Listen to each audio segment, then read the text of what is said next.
ಹೃದಯದಲ್ಲಿ ಇಂತಹ ಕ್ರೌರ್ಯ ಒಡಗಿದೆ ಎಂದು ನಾನು ಕನಸು ಮನಸ್ಸಿನಲ್ಲಿಯೂ ಎಣಿಸಿರಲಿಲ್ಲ. ಇನ್ನು ಈ ಸುಂದರವಾದ ದೇಹದಲ್ಲಿ ಇಷ್ಟೊಂದು ದುಷ್ಟತನವಿದೆ ಎಂದು ನಾನೆಂದೂ ಅಂದುಕೊಂಡಿರಲಿಲ್ಲ. ನನ್ನ ರಾಮನ ಮೇಲೆ, ಎಲ್ಲರಿಗೂ ಪ್ರಿಯನಾದ ರಾಮಚಂದ್ರನ ಮೇಲೆ, ಸದ್ಗುಣ ಸಂಪನ್ನನಾದ ರಾಮಚಂದ್ರನ ಮೇಲೆ ಇಂತಹ ಕಾಠಿಣ್ಯವಾದರೂ ಏಕೆ ನಿನಗೆ? ಅವನು ನಿನಗೇನು ಕೇಳಿ ಬಯಸಿದ್ದಾನೆ ಹೇಳು.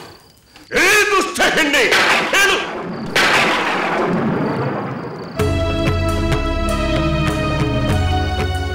ಕೊಟ್ಟ ಮಾತಿಗೆ ತಪ್ಪಿ ಅಪಕೀರ್ತಿ ತಂದು ಕೊಡಬೇಡಿ. ನಿಮ್ಮ ಪಿತೃಗಳನ್ನು ನರಕಕ್ಕೆ ತಳ್ಳಬೇಡಿ. ವಚನ ಭ್ರಷ್ಟ ದಶರಥ ಮಹಾರಾಜನ ಪುತ್ರ ಎಂದು ನಿಮ್ಮ ಪ್ರಿಯ ಪುತ್ರ ರಾಮಚಂದ್ರನಿಗೆ ಕಳಂಕ ತಂದು ಕೊಡಬೇಡಿ. ನಿನ್ನ ಹೃದಯದಲ್ಲಿ ಅಡಗಿರುವ ವಿಷವೆಲ್ಲ ಮಾಡದಂತೆ ನನ್ನ ಹೃದಯವನ್ನು ತೆರೆಯುತ್ತಿದೆ. ಏ ನಿರ್ದಯಿ ಹೆಣ್ಣೆ, ಅವನು ನಿನ್ನನ್ನು ಹೆತ್ತ ತಾಯಿಯಂತೆ ನೋಡುತ್ತಿಲ್ಲವೇ? ಅದೇ ಗೌರವ ಪ್ರೀತಿಯನ್ನು ತೋರುತ್ತಿಲ್ಲವೇ? ಕೌಸಲ್ಯಗೂ ನಿನಗೂ ಎಂದಾದರೂ ಭೇದವೆನಿಸಿದ್ದಾನೆಯೇ? ಅಂತಹ ಸದ್ಗುಣ ಸಂಪನ್ನ, ಅಂತಹ ಪುರುಷೋತ್ತಮನಾದ ರಾಮನಿಗೆ ಇಂತಹ ದುರ್ಗತಿಯನ್ನು ತರಲು ನಿನಗೆ ಮನಸ್ಸಾದರೂ ಹೇಗೆ ಬಂತು? ನಿನಗೆ ಈ ವಿಕೃತ ರೂಪ ಈಗ ಬಯಲಾಯಿತು. ವಿಧಿಯೇ, ಇಷ್ಟು ಕಾಲ ಈ ಸ್ತ್ರೀ ರೂಪದಲ್ಲಿರುವ ವಿಷ ಸರ್ಪದೊಡನೆ ಬದುಕಿದ್ದೇನೆ. ಸಾಕು, ನಿಲ್ಲಿಸಿ ಪ್ರಭು. ಕೊಟ್ಟ ವರಗಳನ್ನು ಈಡೇರಿಸುತ್ತೇನೆಂದು ನೀವೇ ಮಾತು ಕೊಟ್ಟು ಈಗ ಈ ಹತಾಶೆಯ ಬಡಬಡಿಕೆಯೇ? ಇಲ್ಲಿಯವರೆಗೂ ಪ್ರೇಮದ ಪುತ್ಥಳಿಯಾಗಿದ್ದ ನಾನು ಕೊಟ್ಟ ಮಾತನ್ನು ನಡೆಸಿಕೊಡಿ ಎಂದು ಕೇಳಿದ್ದಕ್ಕೆ ವಿಷ ಸರ್ಪವಾದೆನೆ. ನೀನು ವಿಷ ಸರ್ಪವೇ. ನಿನ್ನ ಮೋಡಿಯ ಮಾತುಗಳ ಬಲೆಯನ್ನು ಬೀಸಿ ನನ್ನಿಂದ ದುಷ್ಕೃತ್ಯವನ್ನು ಮಾಡಿಸಲು ಹೊರಟಿರುವ ವಂಚಕಿ ನೀನು.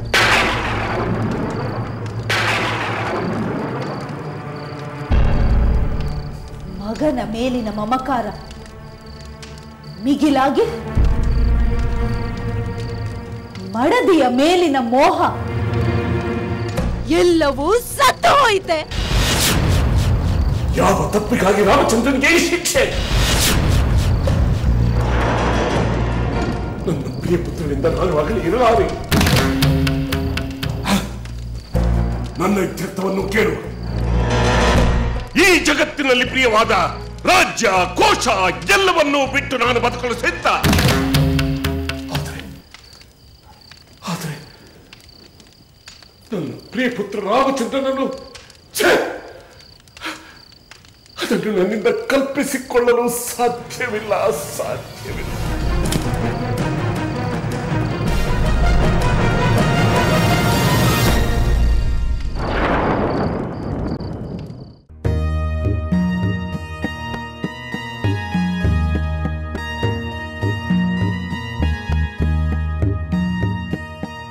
ದೇವಿ, ಏನನ್ನು ಯೋಚಿಸುತ್ತಿರುವೆ? ಸ್ವಾಮಿ, ನೀವು ಹೊರಗಿನ ಶತ್ರುಗಳು, ಒಳಗಿನ ಶತ್ರುಗಳ ವಿಷಯವನ್ನು ಹೇಳಿದ ಮೇಲೆ ಅದರ ಬಗ್ಗೆಯೇ ಯೋಚನೆ ಮಾಡುತ್ತಿದ್ದೆ. ನೀವು ಹೇಳಿದಂತೆ ನಮ್ಮವರೇ ನಮಗೆ ಶತ್ರುಗಳಾದರೆ ಅವರ ವಿರುದ್ಧ ಹೇಗೆ ಹೋರಾಡುವುದು ಎಂದು ಚಿಂತಿಸುತ್ತಿದ್ದೆ. ಅದನ್ನು ಏಕೆ ನಿನ್ನ ಮನಸ್ಸಿಗೆ ಇಷ್ಟೊಂದು ಹಚ್ಚಿಕೊಳ್ಳುತ್ತಿರುವೆ ದೇವಿ? ನಮಗೆ ಅಹಿತವನ್ನು ಉಂಟು ಮಾಡುವವರು ಇದ್ದಂತೆ ಹಿತವನ್ನು ಉಂಟು ಮಾಡುವವರು ಇದ್ದೇ ಇರುತ್ತಾರೆ. ಅದಕ್ಕೇಗೆ ಚಿಂತೆ? ಒಂದು ವೇಳೆ ಅಹಿತವನ್ನು ಉಂಟು ಮಾಡುವವರೇ ಪ್ರಬಲರಾದರೆ?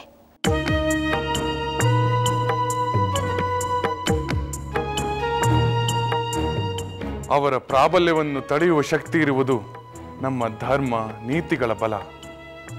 ಆ ಬಲ ಎಷ್ಟು ದೃಢವಾಗಿರುತ್ತದೋ ಎದುರಾಳಿಗಳ ಬಲ ಅಷ್ಟೇ ದುರ್ಬಲವಾಗುತ್ತದೆ. ರಾಜನ ಅಧಿಕಾರ ಕೇವಲ ಸುಖದ ಸುಪ್ಪತ್ತಿಗೆ ಅಲ್ಲ, ಅದು ಮುಳ್ಳಿನ ಹಾಸಿಗೆಯೂ ಹೌದು. ಅವನು ಮೈಯೆಲ್ಲ ಕಣ್ಣಾಗಿರಬೇಕು. ನಡೆ ನುಡಿಗಳನ್ನೆಲ್ಲ ಎಚ್ಚರದಿಂದ ಪ್ರಯೋಗಿಸಬೇಕು. ಧರ್ಮವನ್ನು ಬಿಡಬಾರದು, ನೀತಿಯನ್ನು ಮೀರಬಾರದು. ಅದೇ ನಮ್ಮನ್ನು ಕಾಪಾಡುವುದು, ಅದೇ ನಮಗೆ ಇಹಪರಗಳಲ್ಲಿ ಶ್ರೇಯಸ್ಸು ನೀಡುವುದು.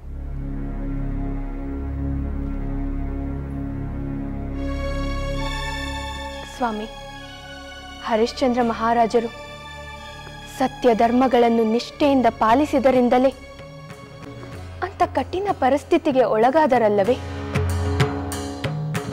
ದಾನದ ನೆಪದಿಂದ ವಿಶ್ವಾಮಿತ್ರ ಮುನಿಗಳು ಹರಿಶ್ಚಂದ್ರ ಮಹಾರಾಜರಿಂದ ರಾಜಕೋಶಗಳನ್ನೇ ಪಡೆದರಲ್ಲವೇ? ಸತ್ಯ ಧರ್ಮದ ಕಾರಣವಾಗಿ ಅವರು ಪತ್ನಿ ಪುತ್ರರೊಂದಿಗೆ ಪಡಬಾರದ ಪಾಡುಪಟ್ಟರಲ್ಲವೇ? ಅಷ್ಟಾದರೂ ಹರಿಶ್ಚಂದ್ರ ಮಹಾರಾಜರು ತಾನು ನಂಬಿದ ಧರ್ಮ ನೀತಿಗಳನ್ನು ಎಂದೂ ಮೀರಿ ನಡೆದಿಲ್ಲವೆಂಬುದನ್ನು ನಾವು ಮರೆಯಬಾರದು. ಅವರ ದೃಢವಾದ ಸತ್ಯನಿಷ್ಠೆ, ಧರ್ಮ ಪಾಲನೆಯಿಂದಲೇ ಕಡೆಗೂ ಅವರು ಶುಭವನ್ನೇ ಕಂಡರು. ಆ ಚಂದ್ರಾರ್ಕ ಕೀರ್ತಿಶಾಲಿಗಳಾದರು. ಅವರೊಂದಿಗೆ ಕಠಿಣವಾಗಿ ವರ್ತಿಸಿದ ವಿಶ್ವಾಮಿತ್ರರೇ ಅವರ ಉನ್ನತಿಗೆ ಕಾರಣರಾದರಲ್ಲವೇ? ಆದ್ದರಿಂದ ಯಾವುದೇ ಕಷ್ಟಗಳು ಎದುರಾದರೂ ಅವನ್ನೆಲ್ಲ ಬಾಳಿನ ಪರೀಕ್ಷೆಗಳೆಂದೇ ಭಾವಿಸಿ ಧೈರ್ಯದಿಂದ ಎದುರಿಸಿ ಗೆಲ್ಲಬೇಕು. ಧರ್ಮವನ್ನು ಎತ್ತಿ ಹಿಡಿಯಬೇಕು.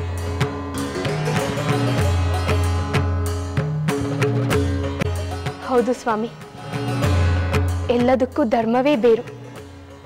ಬೇರು ಭದ್ರವಾಗಿದ್ದರೆ ನಮ್ಮ ಬಾಳಿನ ವೃಕ್ಷ ಎಂಥ ಮಳೆ ಗಾಳಿಗಳಲ್ಲೂ ಮುರಿದು ಬೀಳದೆ ದೃಢವಾಗಿ ನಿಲ್ಲುತ್ತದೆ. ಆ ಧರ್ಮದ ಬೇರಿಗೆ ಹಾನಿಯಾಗದಂತೆ ನಾವು ಎಚ್ಚರದಿಂದ ನೋಡಿಕೊಳ್ಳಬೇಕು.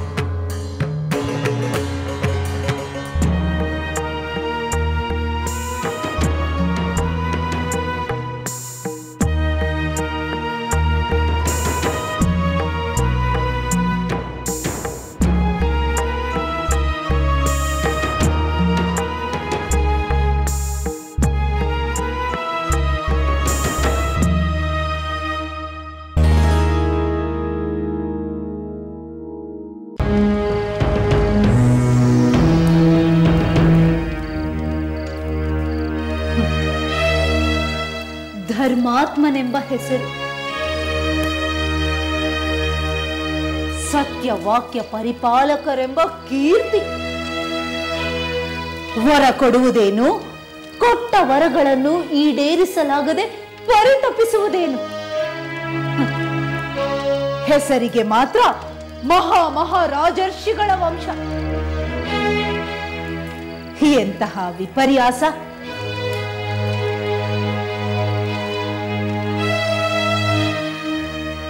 ನಾನು ನನ್ನ ಜೀವದ ಆಸೆಯನ್ನು ಲೆಕ್ಕಿಸದೆ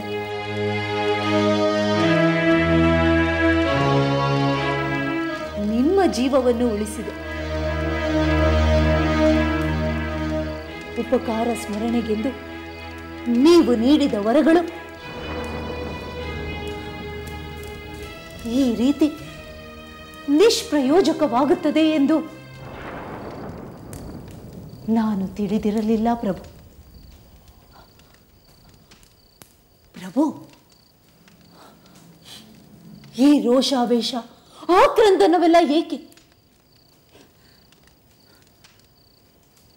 ಕೊಟ್ಟ ವರಗಳನ್ನು ಈಡೇರಿಸಲು ನನ್ನಿಂದ ಸಾಧ್ಯವಿಲ್ಲ. ನಾನು ಕೊಟ್ಟ ವಾಗ್ದಾನಕ್ಕೆ ಯಾವುದೇ ಬೆಲೆ ಇಲ್ಲ ಎಂದು ಹೇಳಿಬಿಡಿ. ಹಾ,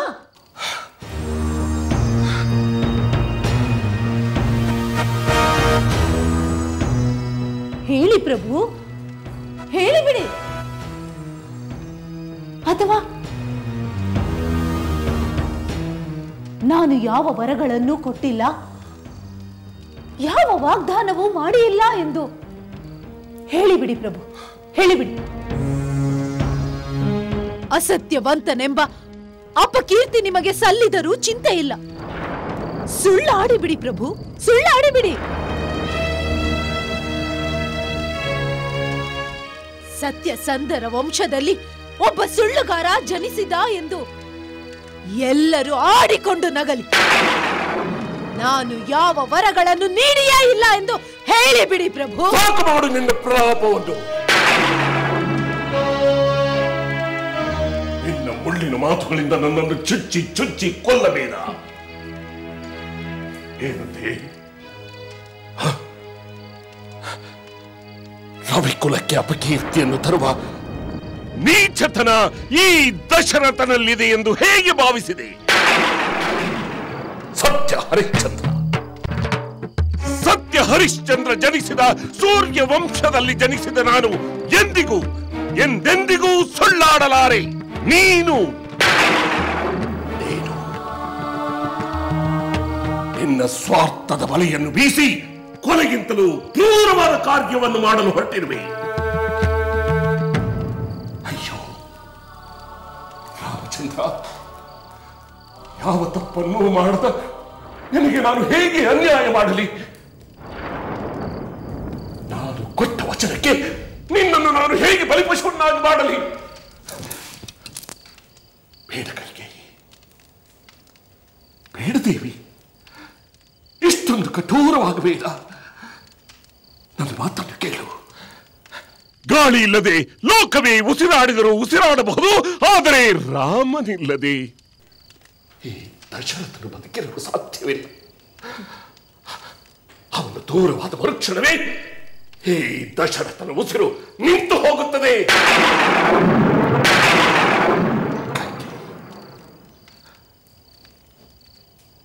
ನಿನಗೆ ಕೈ ಮುಗಿದು ಬೇಡಿಕೊಳ್ಳುತ್ತೇನೆ, ಬೇಡ. ಇಷ್ಟೊಂದು ದಾರುಣವಾದ ಕೋರಿಕೆಯನ್ನು ಬಿಟ್ಟು ಬಿಡು.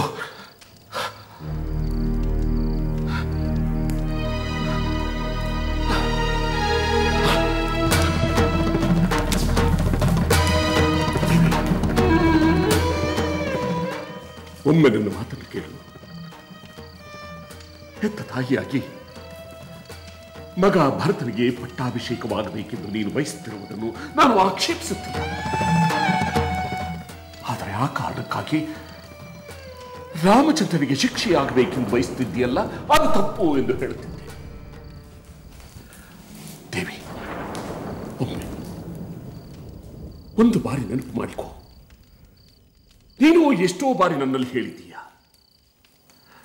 ರಾಮಚಂದ್ರ ನನ್ನ ಹಿರಿಯ ಪುತ್ರ, ಭರತನಿಗಿಂತ ಹೆಚ್ಚು ಸದ್ಗುಣ ಸಂಪನ್ನ, ನನ್ನನ್ನು ಹೆತ್ತ ತಾಯಿಯಂತೆಯೇ ನೋಡುತ್ತಾನೆ. ಅವನ ಮುಖವನ್ನು ನೋಡಿದ ಕ್ಷಣ ನನ್ನ ಚಿಂತೆ ಇಲ್ಲವೂ ದೂರವಾಗುತ್ತದೆ ಎಂದು.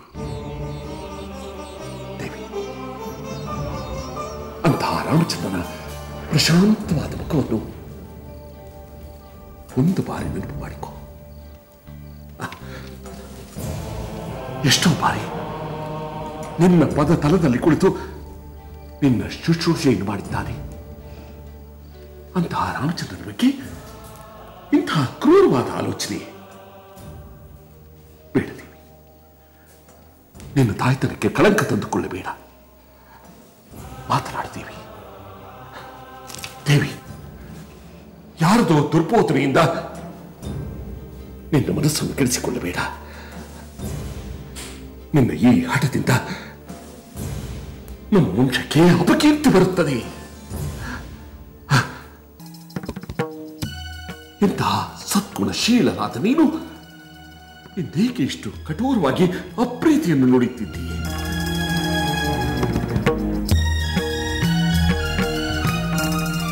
ಪ್ರಭು, ನನಗೆ ನನ್ನ ಪುತ್ರನಿಗೆ ಯಾವುದು ಪ್ರಿಯವಾದುದು ಎನ್ನುವುದರ ಬಗ್ಗೆ ಮೊದಲು ಯೋಚಿಸಿ. ದೇವಿ, ನನಗೂ ರಾಮಚಂದ್ರನಿಗೂ ಅಪ್ರಿಯವಾಗುತ್ತದೆ ಎಂಬುದನ್ನ ಆಲೋಚಿಸಿ ನೋಡು. ರಾಮಚಂದ್ರನ ಗುಣ ಎಂತಹುದು ಎಂದು ನಿನಗೂ ತಿಳಿದಿದೆ. ರಾಮಚಂದ್ರ ಸೇವಕನಿಂದ ಹಿಡಿದು ನನ್ನವರೆಗೂ ಯಾರಿಗಾದರೂ ಎಂತಾದರೂ ಮನಸ್ಸಿಗೆ ನೋವುಂಟು ಮಾಡಿದ್ದಾನೆಯೇ? ಧರ್ಮದ ಹಾದಿಯನ್ನು ಬಿಟ್ಟು ನಡೆದಿದ್ದಾನೆಯೇ? ಅಥವಾ ತನ್ನ ಸಹೋದರರು ದೂರವಿಟ್ಟಿದ್ದಾನೆ, ಕಡೆಗಣಿಸಿದ್ದಾನೆ. ಅಂತಹ ರಾಮಚಂದ್ರನಿಗೆ ಇಂತಹ ಘೋರವಾದ ಶಿಕ್ಷೆ ಏಕೆ?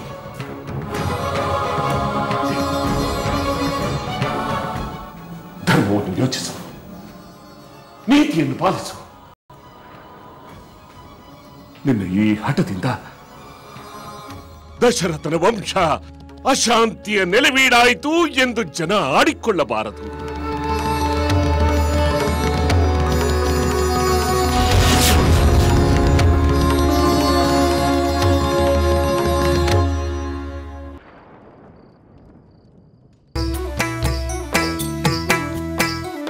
ಲಂಕೆಯಲ್ಲಿನ ದುರುಳ ದರ್ಪವು ಸೀತೆ ಸಹನೆಗೆ ಸೋತಿತು.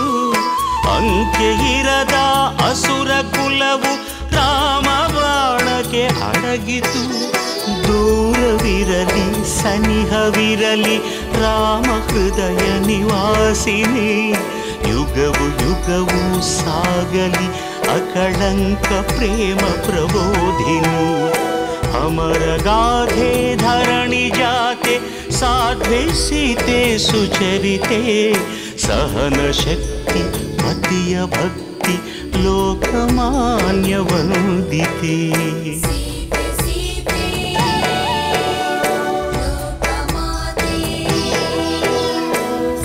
ರಾಮ ಹೃದಯ ನಿವಾಸಿನಿ ಅಕಳಂಕ ಪ್ರೇಮ ಪ್ರಬೋಧಿನಿ. ಸೀತೆ ಮಾತೆ